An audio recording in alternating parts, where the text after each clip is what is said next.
আজ শনিবার দুপুর 12টায় ইসলামাবাদ রেলওয়ে স্টেশন পরিদর্শনে এসেছেন রেল প্রতিমন্ত্রী হাবিবুর রশিদ।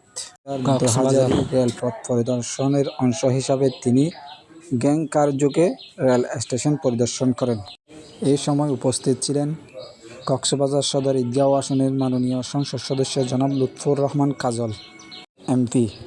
আরও উপস্থিত ছিলেন ঈদগাহ উপজেলা প্রশাসন ইউনো মহোদয়। আরও উপস্থিত ছিলেন ঈদগাহ উপজেলার সাবেক সাংগঠনিক সম্পাদক মোজাম্মেল হক, ঈদগাহ উপজেলা যুবদলের আহ্বায়ক কামাল হোসেন।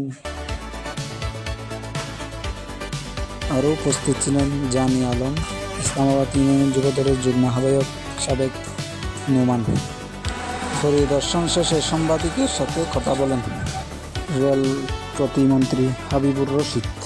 মানুষ বিরক্ত হবে, কিন্তু অন্যান্য যে ট্রেনগুলি আছে সেগুলির ব্যাপারে আপনাদের মানুষ সমস্যা বলেছেন।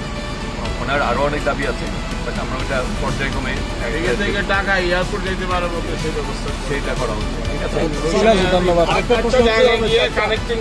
এখান থেকে যেটা হবে আপনি সৈকত আর প্রভাত এগুলি আমরা এসি করছি। সেক্ষেত্রে যে টাইমিংয়ে যাবে সেই টাইমিংয়ে তারা 3টা এবং 5টা ট্রেনগুলি ঢাকা যাবে, যাদের ধরতে পারে সে ব্যবস্থা করবে। এই যে অত্যাধুনিক আমাদের স্থাপনা, এটার নিরাপত্তায়